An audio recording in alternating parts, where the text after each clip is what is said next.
Welcome back, everyone. Well, our next speaker is Prime Minister of the United Kingdom, Sir Keir Starmer. He needs no introduction here, but he comes to this summit a real test for his leadership.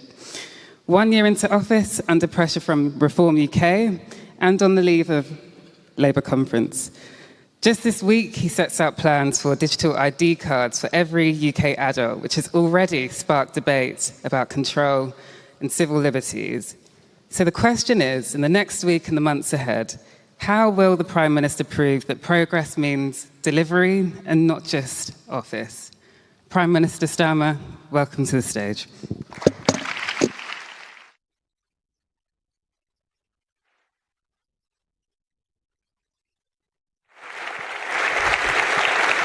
Thank you.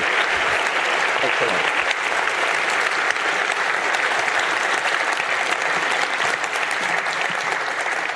Good morning, and really good to see you. And Alita, thank you very much for that introduction. Thank you to all of you here for joining us today. And can I take this early opportunity to thank all of those that work behind the scenes to bring this event together and allow us this opportunity to discuss. So thank you very much to them.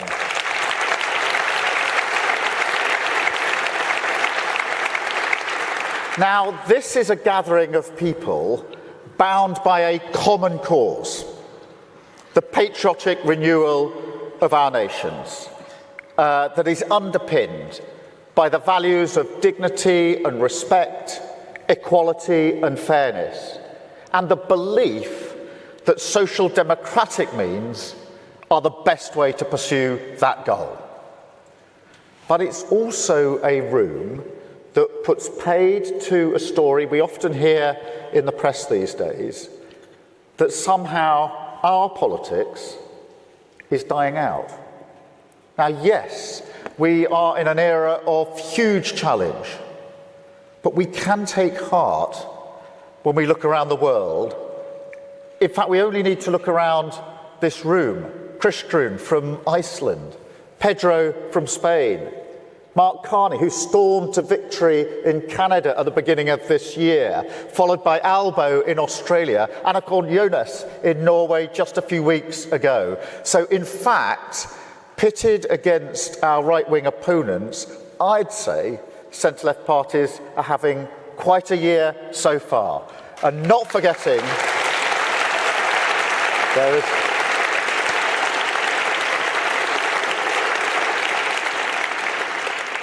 Good morning, Pedro. We're just hailing you being here. But not forgetting, of course, the Labour Party's victory in July of last year, getting a landslide victory here in the United Kingdom. So I'm sorry, I don't accept that argument that somehow our politics is dying out.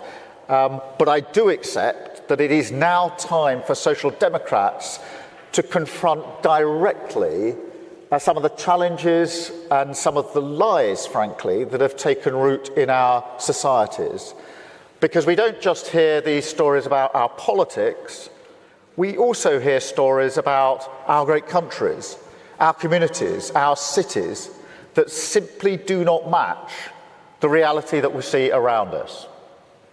And it's very good to have you here in London. I hope you've enjoyed yourself here in our capital city.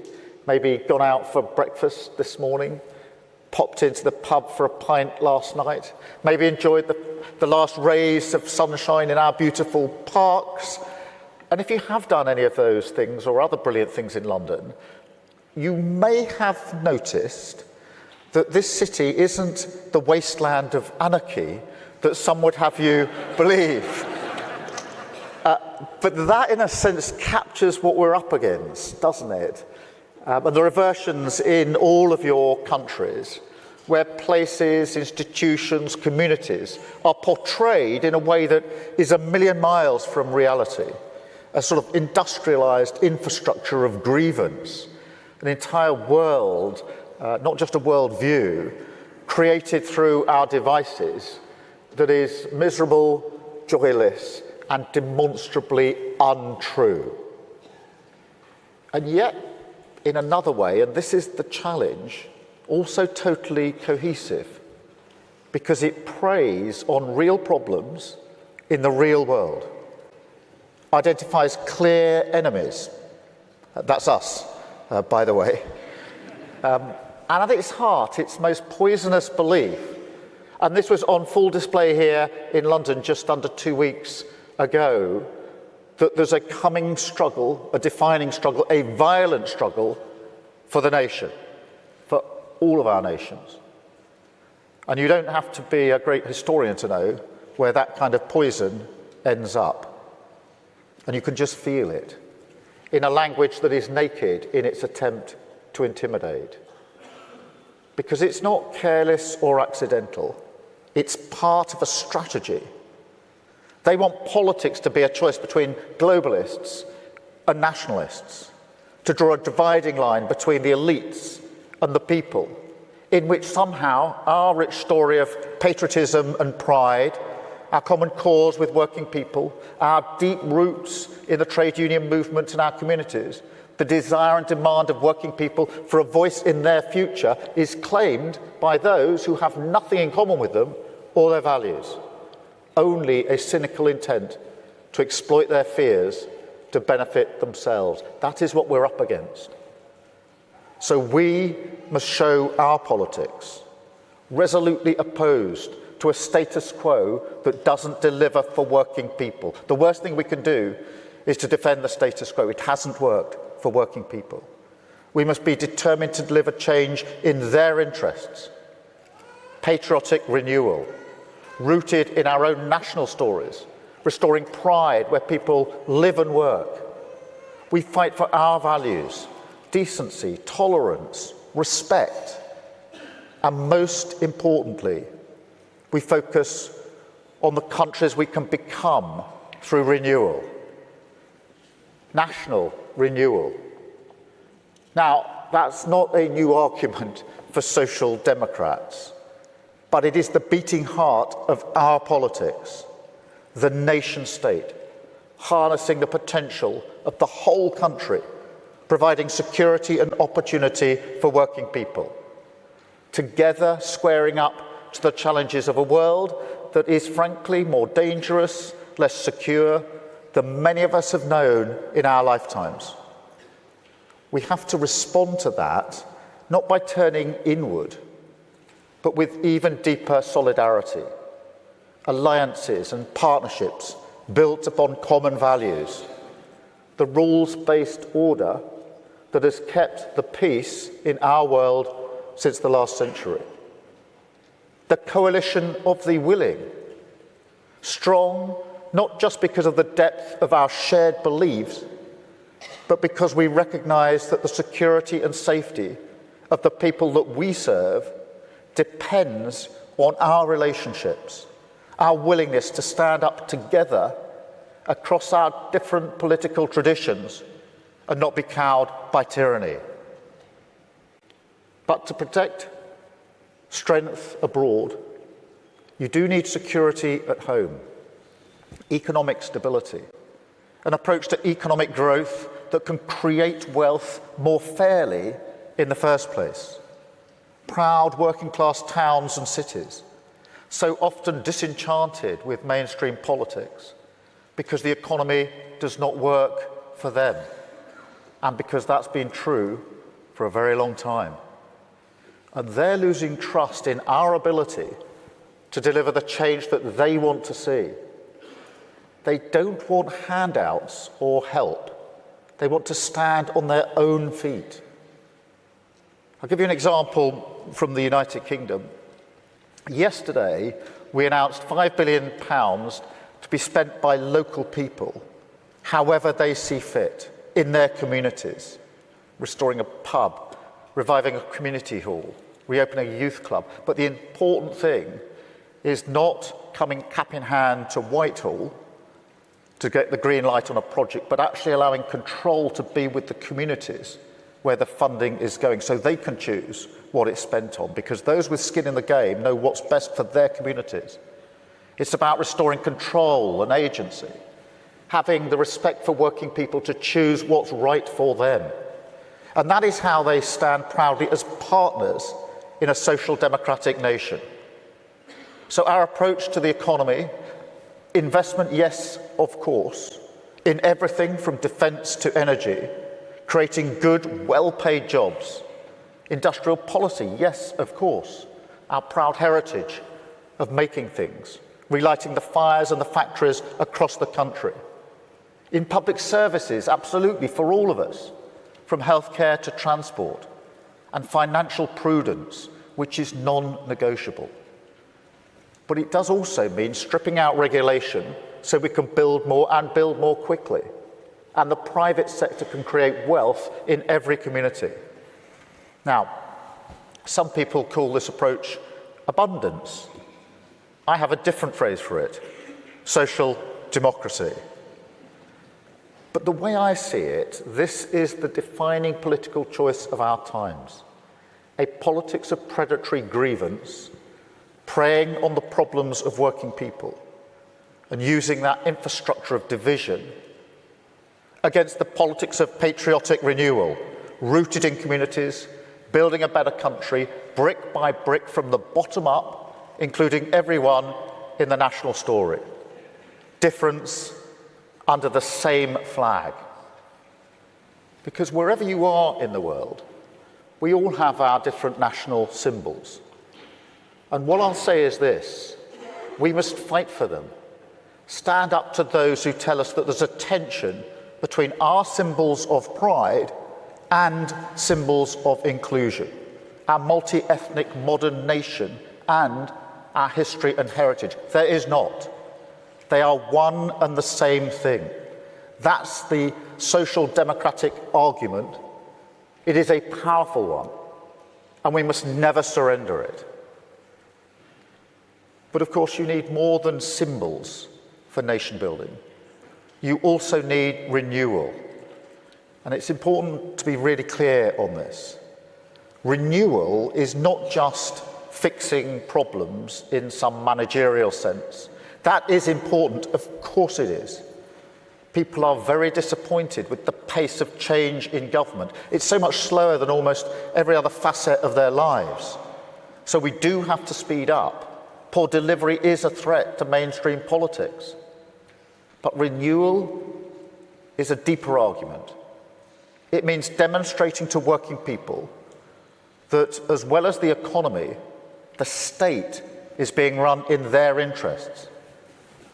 And that does mean we've got to look ourselves in the mirror and recognise where we've allowed our parties to shy away from people's concerns and let the politics of purity patronise people. Now, you will all have issues in your own countries, but in Britain, it's illegal migration. And I suspect that may be the same in a number of other countries. For too many years, it's been too easy for people to come here, slip into the shadow economy, and remain here illegally. Because, frankly, we've been squeamish about saying things that are clearly true. It's not just that it's not compassionate left-wing politics to rely on labour that exploits foreign workers and undercuts fair wages, but the simple fact that every nation needs to have control over its borders. We do need to know who is in our country. Our immigration system does need to be fair if we want to maintain that binding contract that our politics is built on. Otherwise, it undermines trust, undermines people's faith that we're on their side, and their belief that the state can and will work for them. And that is why today I am announcing this government will make a new free-of-charge digital ID mandatory for the right to work by the end of this Parliament.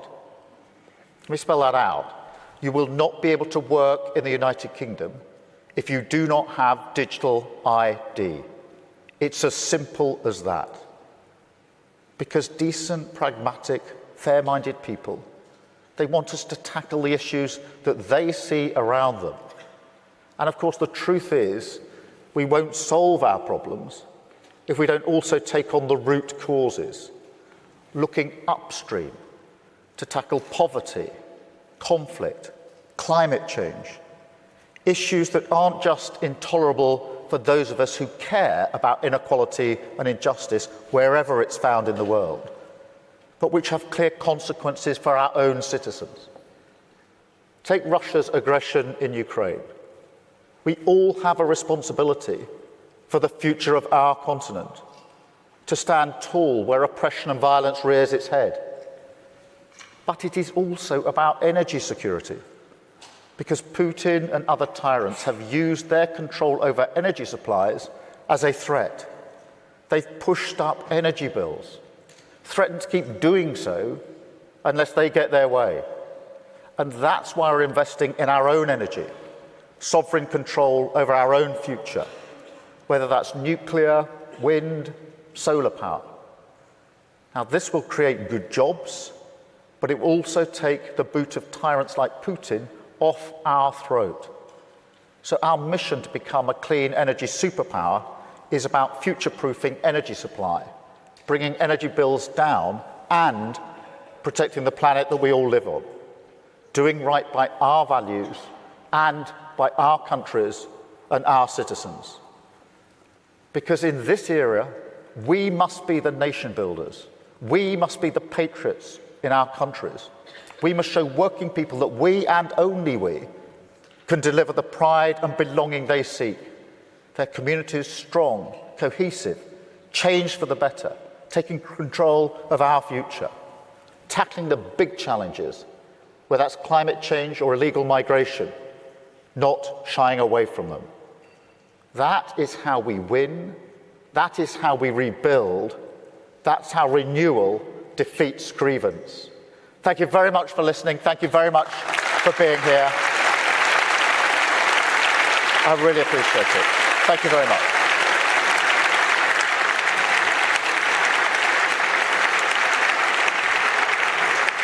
I need the rest of our panel.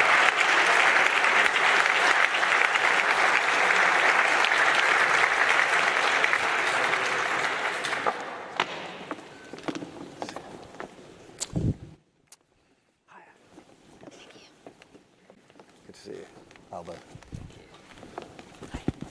Right. Thank you so much. My name is Neera Tandon, and I'm the president of the Center for American Progress Action Fund, and we are so excited to co-host this day and really thrilled to be here with such incredible leaders from around the world. I want to thank Prime Minister Starmer for his words of inspiration and strength of resolve, and for being with us at the Global Progress Action Conference. And of course, it's my great honor to welcome Prime Ministers Mark Carney of Canada, Anthony Albanese of Australia, and Kristian Frostadottir of Finland.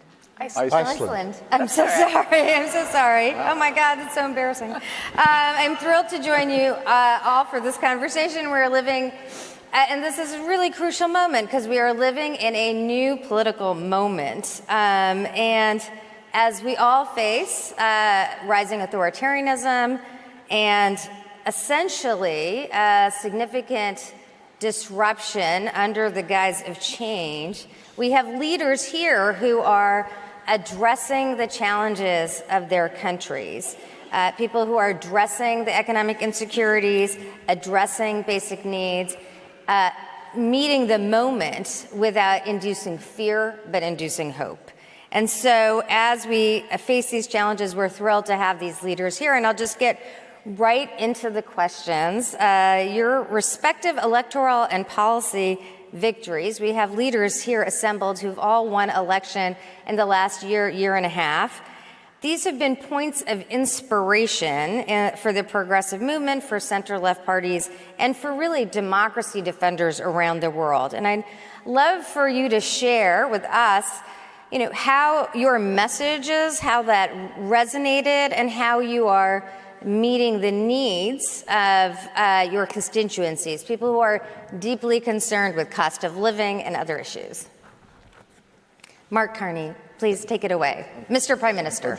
I see, that was introduction, discuss. Okay, so I will go. Thank you, Neera. Thank you. This is fantastic to be at this gathering. So maybe I'll frame it a bit this way, which is our election and what Canadians were feeling, like in many electorates, but in a slightly different way, is a sense of loss of control. That's what happens when inflation is too high, and that's what happens when there is a sense that migration isn't being adequately managed. It's also what happened, and the most sharp version of this was, of course, the tariff relationship with the United States, when all of a sudden our largest trading partner was fundamentally changing the relationship. So our election and our policy was first and foremost, it was fight the tariffs, have a reaction. We had one of the strongest reactions. Protect our workers. So there were many ways we were doing that, but one of the things is we were taking all of the tariff revenue, putting it back into workers, helping workers retain their jobs, but also retrain, protect our communities against crime. But the core, the core message was build. And it was to build in a positive way. You need a positive agenda, and it matters how we build. And I'll just leave you with a couple of core messages that ground our approach in the election, but very much in governing. First and foremost, we can give ourselves more than any foreign government can take away. So our ability to have one Canadian economy, we have a bunch of internal trade barriers, we're removing all of those. Our ability to build for the future new trade corridors, clean energy, artificial intelligence, diversify with partners, all of that is much greater than what could be taken away, even in the worst tariff scenario. So you have a positive element to that. The second thing that we emphasize is how we build. So we build as a nation. We build first and foremost thinking about workers. So the message to Canadians has been, we are going to create not hundreds of thousands of jobs, but hundreds of thousands of careers in the skilled trades and other skilled areas, and setting up in parallel with major projects and investments, apprenticeships, skilled training, so that Canadians are ready to take advantage of that. Last point, we have historic issues that are current issues in terms of reconciliation with Indigenous Canadians, Indigenous peoples, and the nature of the major investments we're doing is that there will always be Indigenous participation in the equity, in the ownership, in the building. So it's a progressive element, thinking back into workers and being inclusive with all groups and societies, with a core positive message on build. People want and deserve that positive agenda, so it's not engaging on the turf of the more negative agenda, but focusing on the positive. Thank you so much for that. We're going to return to the theme of rebuilding. But Prime Minister Albanese, in your time in office, you had a historic election, really one of the first times in a long time, re-elected. And how are you seeing this year? How are you meeting the needs of your constituents, of Australians, in this time of rapid change globally? A big contrast in our campaign, I think, was we had a positive agenda. And there were two themes we kept going back to make a positive difference to people's lives. No one held back and no one left behind. So no one left behind, that a Labor government will always look after the vulnerable, will look after people on issues like gender equity. What we'd done was to, for example, real wages increasing. We've had, every year we've been in office, the minimum wage has been increased at a level at least or higher than inflation. So we've seen wages share of GDP go up for the first time in a long while, for example. We have, since the election, protected penalty rates. We have introduced superannuation to paid parental leave, and we're extending that out to 6 months paid parental leave. And we have that agenda in terms of equity, but no one held back is about aspiration as well. Progressive parties have to be the party of success as well. So engagement with business, engagement with job creation, new industries. How do we seize the opportunities from the clean energy transformation to create new industries, new jobs, as well as enhance blue-collar jobs which are there as well. So we have an agenda, a Future Made in Australia agenda, which is about value-adding, not just digging things up, resources, which has been a traditional strength, and exporting them, but how do we value-add in Australia, create those blue-collar jobs, so it's connected up as well with skills and training and high-value jobs to give people that opportunity. So that really is an overall theme around, and then we match that up with policies including particularly strengthening our healthcare system. Our Medicare system is very important. That was front and centre in the campaign. People trust us. They know that we are a party that believe in healthcare through just having your Medicare card, a universal health system.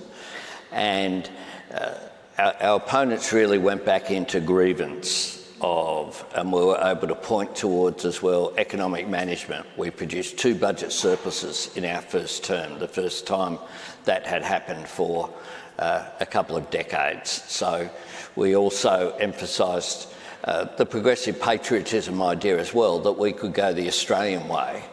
We didn't need to look to others for a pattern. We wanted to stand up for our own national interest, and that meant engagement in our region as well. Thank you so much. We will also return to the discussion of progressive patriotism, but I wanted to ask you, Madam Prime Minister, in your time in office, how are you seeing meeting this moment for the people of Iceland? So I guess it's different when you come into government having been in opposition before, because a big part of what you're doing, especially because since I took over the party, there was a big shift in sort of focus. We went back to core social democracy, focus on housing, economy, not trying to run after identity politics.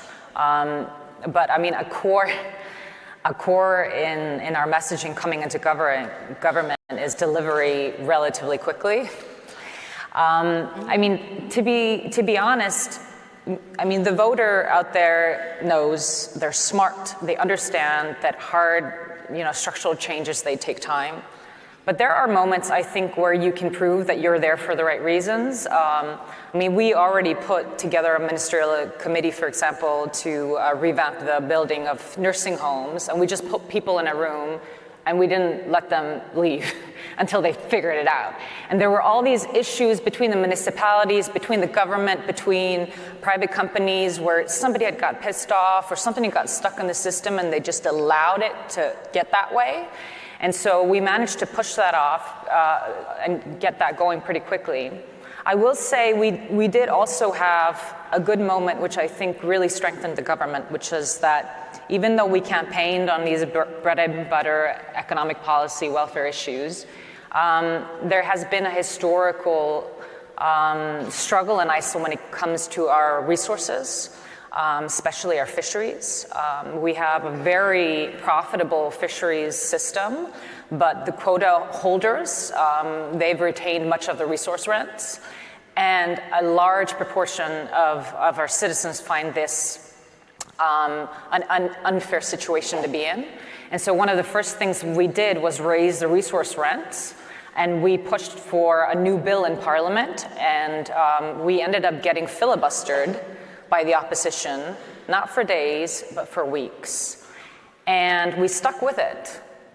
And it led us to leave behind certain other things that we couldn't follow through on, but we stuck with it, and we ended up actually breaking up the filibuster with what some have called a nuclear button that we have in Parliament, but I would say is a democracy button, because the opposition is supposed to have an opinion, not to govern the country. And I think people thought we wouldn't do it. And it set an example that we were able to fulfill something in our first 6 months. So if you can deliver on a few things and people see that you have your heart in the right place and you're willing to go against that type of opposition, I think it gave a lot of people hope. Prime Minister Starmer, thank you again for your remarks. And really, many countries around the world are facing a situation where there's a real rise of right-wing populism, and in some of the centrist parties, even centrist right parties, are kind of falling away. In this context, how does the center left, how do progressives meet the moment and actually capture a strong majority? Well, I think for us, the context, certainly for the last election, was an electorate, a public, who, since the 2008 crash, hadn't seen their living wages, their living standards rise for many, many years, totally flat. Their public services had got worse and worse to the point of decimation. And there'd been a massive drop-off in trust in politics for a whole bunch of reasons. So this led to quite a strong sense of disenchantment. And if you think about the 2008 crash to last year, that's 16 years. So anyone who was maybe in their 20s, late 20s, would have gone through to their early 40s not feeling they were materially progressing in the way that they would have expected in their lives, not seeing their public services fit for purpose, and losing faith in politics as an answer to that. That's why the change slogan that we had at the election was so powerful, because people said, I want that to change, I want to break this cycle. And therefore what we're trying to do is to come in, and what I was alluding to earlier, this national renewal is not just about fixing the problems, somehow taking them back to where we were, pre-08, pre-2010, whatever it may be, but building something better and different as you renew. So to take an example, our economy hasn't grown materially since 2008, it's been flat-lining. We need to get economic growth. That is the number one mission of the government. But it's got to be growth that is felt in every part of the country. It can't be a line on a graph, and it can't be growth in some parts of the country. It's got to be in every single part, which is why we've worked really hard on things like inward investment, record inward investment in the first year of the Labour government, and then a big top-up last week with the US state visit. But that has to be identified as to the places it's going in, to Hartlepool, into the various different, in the Clyde. It's got to be place-based, and people need to see it's in my region, economic growth everywhere. Because I think for progressives, for social democrats, we for too long lost our way. We thought that redistribution was the only thing that mattered for fairness. You create wealth and then you redistribute, and that's a one-word answer for too many of our communities. It isn't. They want the pride to stand on their own 2 feet. They want the wealth to be in their community. The stuff we did yesterday in Pride in Place is really important, because what we said there was, here's a pot of money for your place, because frankly, you've been overlooked for too long, and you will decide what that money is spent on. So you're not coming cap in hand to Whitehall for somebody in Whitehall to tell you. It's your decision. Same with our public services. We've got to rebuild our National Health Service, would be the touchstone for us. But we can't simply take it back to where it was. It's got to be an NHS fit for the future. It's got to change as we go forward. So there's this question of how you deliver and what renewal means in substance. And then the other part, which is really important, is that certainly in the UK now we're at a crossroads. We have got a right-wing proposition that we've not had in this country before. We've gone on for decades with elections which are basically either a Labour government or a Conservative government, pitched usually pretty much on the centrepiece of politics, the centre ground of politics. So, but now we face a very different proposition with Reform and Nigel Farage, and so the battle of our times is between patriotic national renewal in the way I've described under a Labour government, which is capable of expressing who and what we are as a country accurately and in a way where people feel they're valued and they belong, and that we can actually move forward together, versus something which is turning into a toxic divide. That march that we had here 2 weeks ago in London, in Whitehall, that sent shivers through the spines of many of our communities well away from London, not just those in the immediate vicinity. So there's a battle for the soul of this country now as to what sort of country do we want to be, because that toxic divide, that decline with reform, it's built on a sense of grievance politics, identifying something real for sure, but relying on the problem existing in order for their politics to persist. And it's a very different choice. The choice before the electorate here at the next election is not going to be the traditional Labour versus Conservative. It's why I've said the Conservative Party is dead. Centre-right parties in many European countries have withered on the vine, and the same is happening in this country. It's a different proposition, and therefore it becomes a binary argument as to the future of our country, and it actually becomes bigger than Labour. It's about all of those that genuinely believe in the patriotism that I think is the heart of what we are as a country. So for us, it's about battling with repairing the damage that was done under the last government, which was huge, but rebuilding in a way which embraces and takes on the battle for the soul of the country, because we're going to face a very different election next time to any of the elections we fought in the United Kingdom for a very, very long time, and we need to be, that's why I think, certainly why I want this to be out as an open fight now between Labour and Reform, and I'll be majoring on this on my conference speech next week. Thank you so much for that. Just to build on that, on those comments, Prime Minister Albanese, you referenced this a little bit, but I think what the Prime Minister Starmer is talking about is that conservative parties or far-right parties are offering a significant level of disruption, a significant change, and then we have to be drivers of an alternative, not basically go back to the status quo, but really drive an alternative vision of change. It seems like your election, you were able to do that by really having enough trust with voters. But how do you deal with that sort of competition of ideas, and how are you doing that now? I think one of the things that you've got to say is that change happens, and get that across, not pretend that things can just stay the same. But the governments have a role in shaping change, otherwise change will shape the country without agency, if you like. And you've got to bring people with you on that journey of change. So climate change is front and centre. Our opposition at the moment are going back into a debate over whether it exists or not, basically, over whether they'll continue to support net zero by 2050. And we're saying climate change is real. This is how you have to act. Get ahead of it and bring people with you on that journey, I think is really important. I think also that you need trust.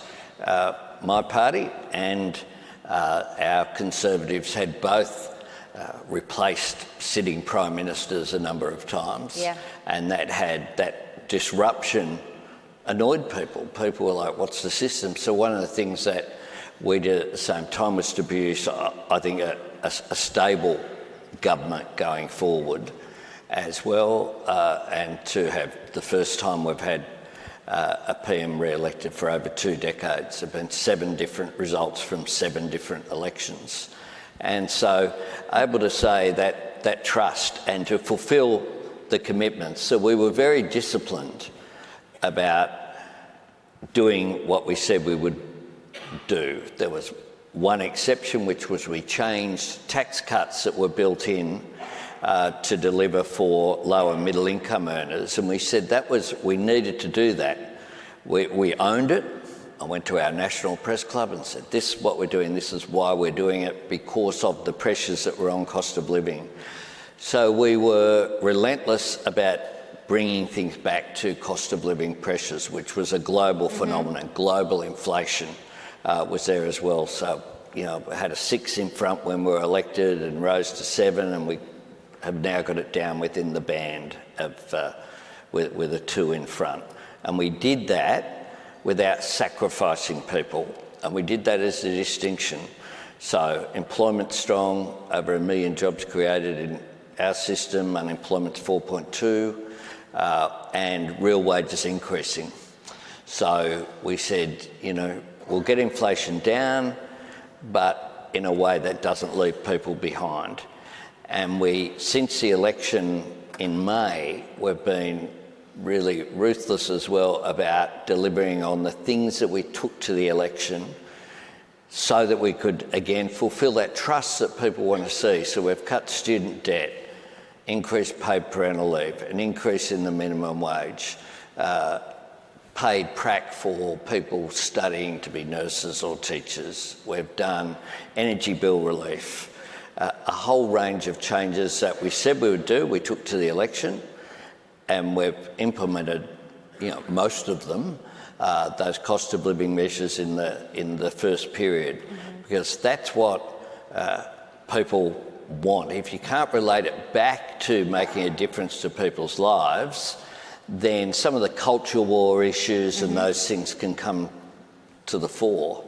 Our opponents are going down those rabbit holes, and I think they're a cul-de-sac. They don't actually lead anywhere.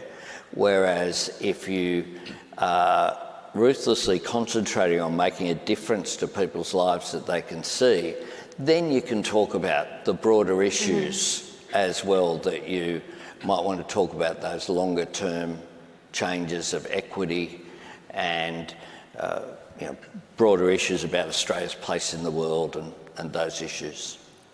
Prime Minister Carney, you face special circumstances in Canada, given your neighbour to the south, and let me just apologize.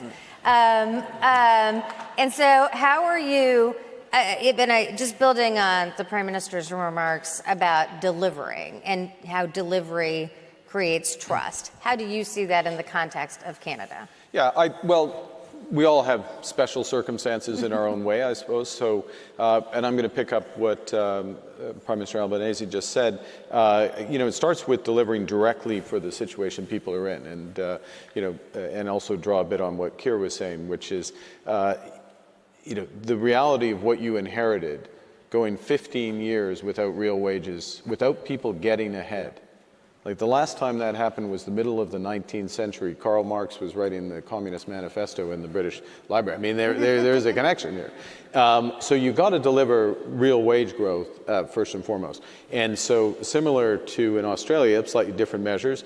First thing we did is we cut taxes for the middle class. We cut taxes for 22 million Canadians. Boom, right away. First thing we did, we cut a tax effectively for young Canadians when they're buying their first time home, cut taxes on carbon, which was also the direct carbon tax, which had become a divisive issue. It was in textbook a good policy, but a divisive issue. So very tangible things that directly affected affordability, cost of living. Those are fiscal choices, but they had to be made, and they're delivering, and Canadians are beginning to feel first that. Second, building in a way that is as inclusive as possible. I'm going to give another example, which is we need to double the pace of home building in Canada. Okay, there's lots of ways you can try to do that, but the core, we're starting from the deeply affordable end of the spectrum and building on out, with some interventions from government, but driving through the private sector. The point on this is it's by Canadian, so it's Canadian technology, Canadian lumber, which America is keeping out for the moment, he says, hopefully, and Canadian technology, factory built, and other aspects of that. But it's an affordability point. It's progressive in its approach because it is lower carbon in construction, it's lower carbon in operation, it's cheaper, and it fills a housing need for half of our households that we're just simply not being addressed. So all of what I've said has actually nothing to do with U.S. tariff policy, and it goes back to something I said earlier, and we say over and over again. We have learned the lesson that we need to be, we use the expression, masters in our own home. We were over-reliant on one trading partner. We can address it by building at home and diversifying, we'll get to it I'm sure, with like-minded trading partners around the world. That's not everybody in the world, but countries that share our values, share a commitment to open markets, and again, that can more than compensate for what's happening elsewhere. And the key thing is it gives people agency. We're in charge. We're not reliant on a decision that's taken outside our border. Madam Prime Minister, you just gave us an extremely concrete example of delivering. And I just wonder if you wanted to offer more ideas about rebuilding that sense of social trust and by delivering, and how you have a different ethos in government than your predecessors. So there was a big change in government when we took over, because this is the second time in history where the Conservatives are not the biggest party. And the last time when the Social Democrats were in government, it was after the crisis. It was a very difficult time, so sort of the room for renewal or policy drive was very limited. And so there was a big mandate for change, but at the same time, I think there was still this sense of disbelief that a Social Democratic Party could sort of have control of the economy, do things properly. So one of the first things that we did was to make sure that people knew that we were taking the economy very seriously. We put on a new fiscal rule, which excluded investment, and said, okay, there are limits to how much, fiscal can grow. Mark likes this. We've discussed this. We discussed this. Yeah. We're gonna be balancing the budget. We're gonna be balancing the budget by 2027.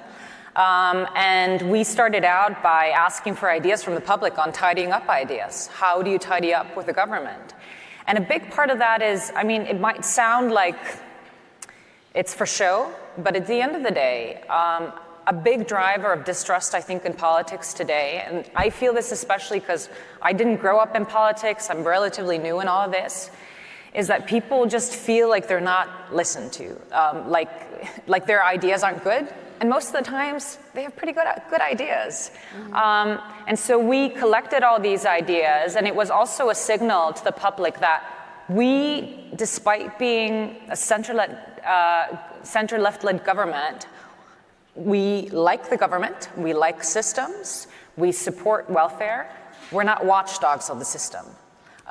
It's not, the right tends to say the government is in our way, it needs to be broken down. We would say, okay, there are parts of it that need to be disrupted.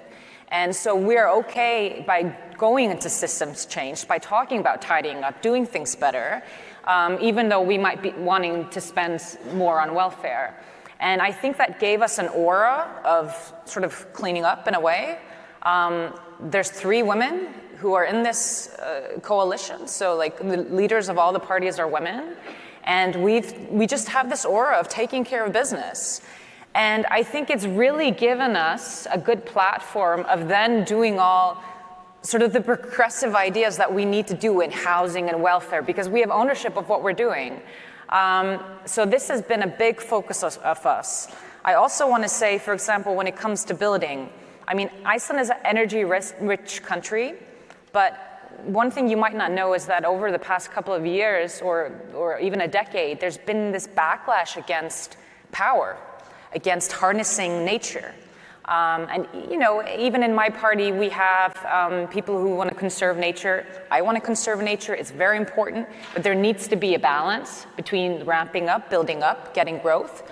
And we've been very critical of the regulations that have been set that we feel like is not promotive to growth.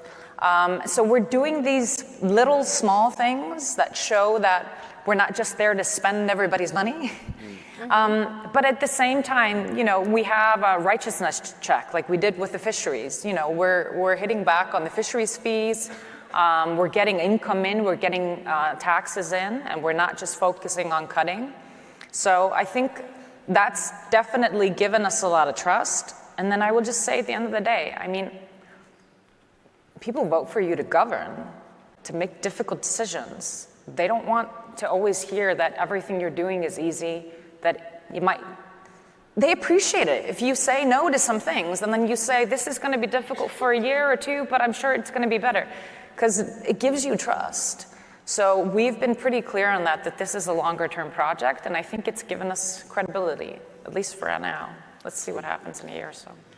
I just want to pick up on some of what Mark was saying, because on the one hand, we've got the domestic situation here in the UK, as I described, a different political divide that's opened up. But that's happening at the same time as much more instability and conflict around the world. The global situation is as fragile as I think many of us have known it. I have to say, when the Berlin Wall came down, I didn't think that I'd see Russian tanks going across European borders in my lifetime. I really didn't.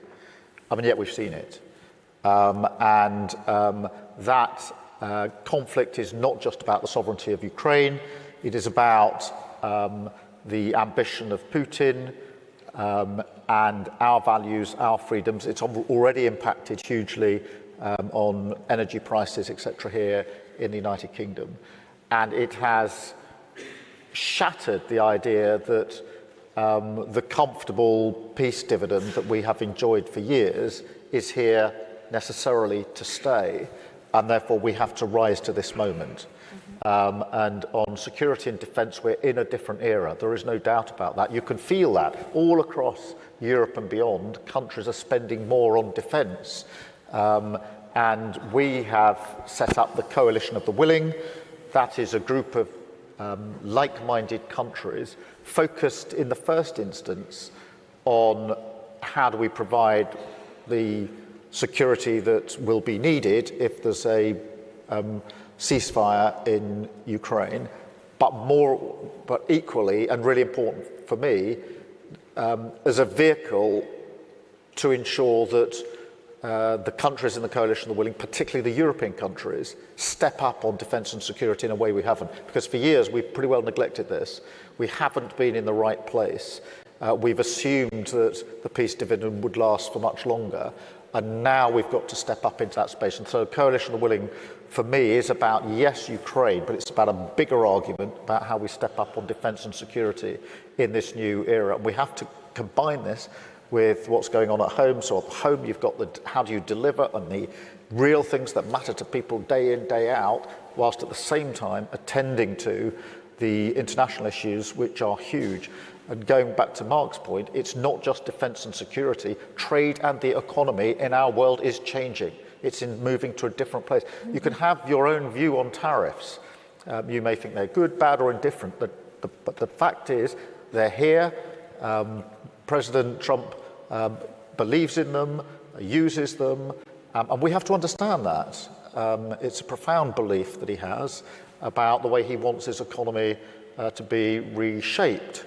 We can commentate on that, or we can understand we're living in a different world, and therefore we have to react to that, which means being much clearer about, in my view, the role of the state in our own countries, working with our industries, our sectors, so that it's not just a sort of free-for-all, market knows best, but actually much more focused and directed, but also how do we lower trade inhibitors across like-minded countries, which is why we've pushed so hard to get our trade deal with the US, particularly on relation to tariffs on things that matter to this country.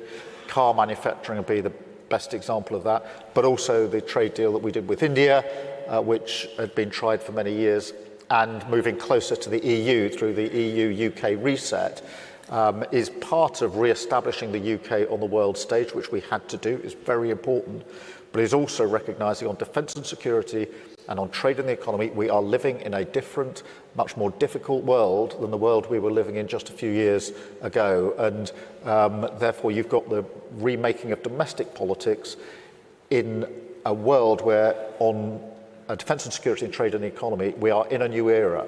And bringing that together is hugely important. Not easy, because there's always this tension as to what happens internationally versus what happens at home. I have to say, I don't think we've been in a time where the domestic impact of what's happening internationally has been as profound and as direct as it is at the moment. What happens in the rest of the world is having a direct impact on the United Kingdom in a way that wasn't the case, 5, 10, 15 years ago. And it's a very profound challenge that we all face, which is why it's important to have gatherings like this, where we can come, share our experience, exchange our thoughts, and ask the question, how does social democracy respond to some of this? Prime Minister Carney, did you want to respond? Yeah, I'll just add to that very quickly. Our core policy, our core message in the election campaign, our core policy now it's called Canada Strong. Okay, we're building Canada strong in a variety of ways. And our foreign policy, to link it to foreign policy, has traditionally been a value-based foreign policy. Okay. We're realizing that it's not just the strength of our values, but the value of our strength. Mm-hmm. And how do we build that strength? It's making choices at home in terms of defense and security, and it's marrying that strength with like-minded partners. And what we're living through, all of us, what we're living through is not a transition, it's a rupture.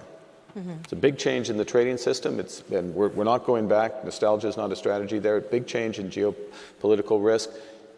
We have agency, but we have to build strength at home, find those like-minded partners, bring together.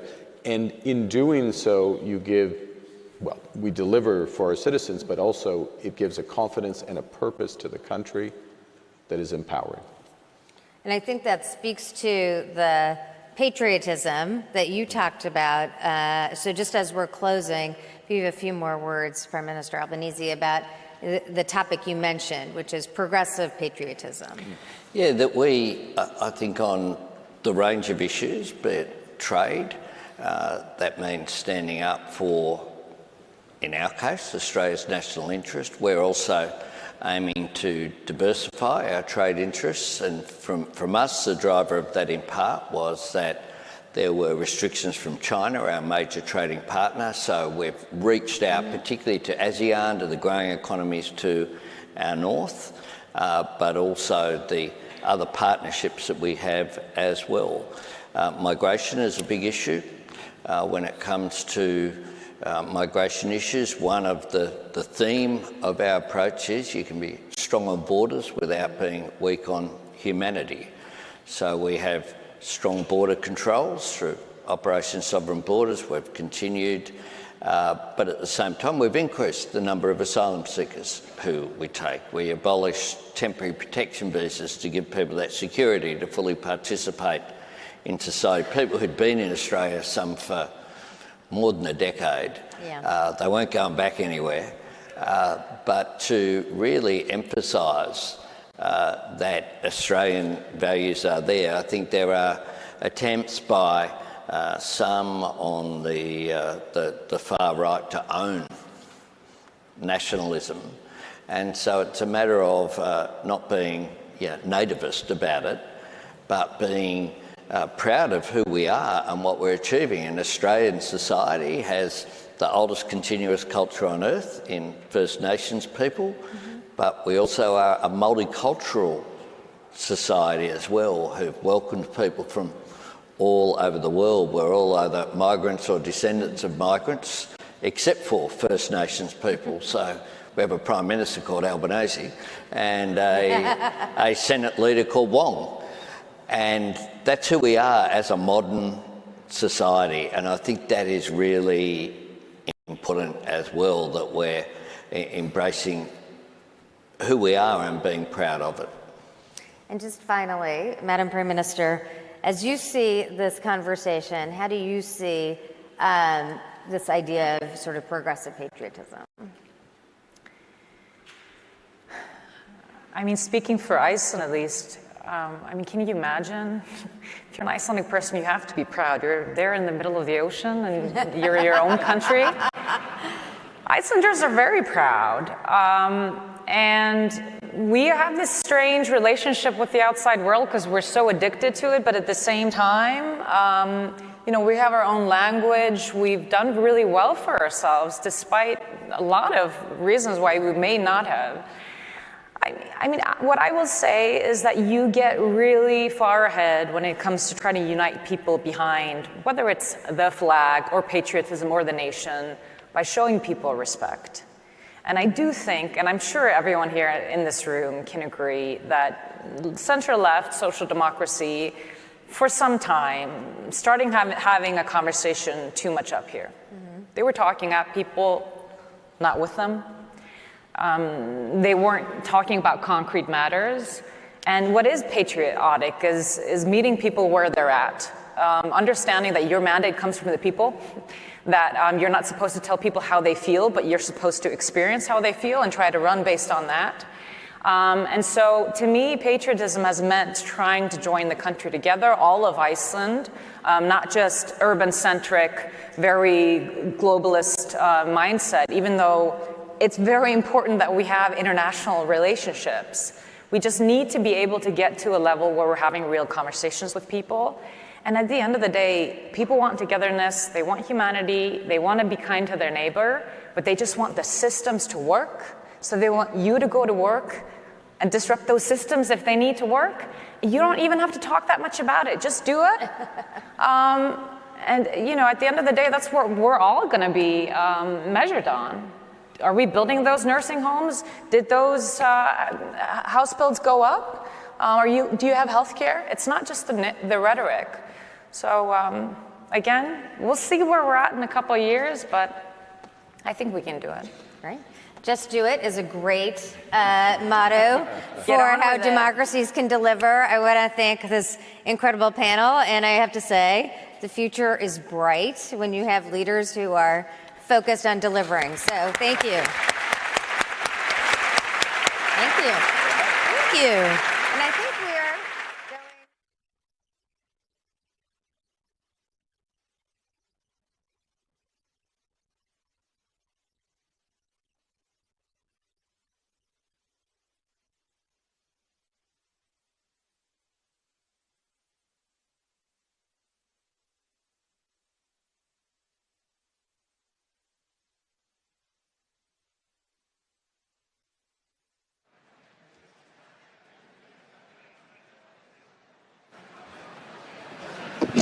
Well, don't run away just yet. We're on to our next panel, which is about meeting the moment. Sounds good on a summit stage, meeting the moment, but meeting it with what exactly? People do not want slogans, they want proof. And that's what this panel will explore if you do stay with us. So on the stage now, we'll have Governor J.B. Pritzker of Illinois, USA, a Democratic governor who has made state-level progressive leadership central to America's political debates. We'll also have Magdalena Andersson, the former Prime Minister of Sweden, who steered her country through crisis, and moderating we'll have Elly Schlein, leader of Italy's Democratic Party and Member of Parliament. But do stay with us as they join the stage now.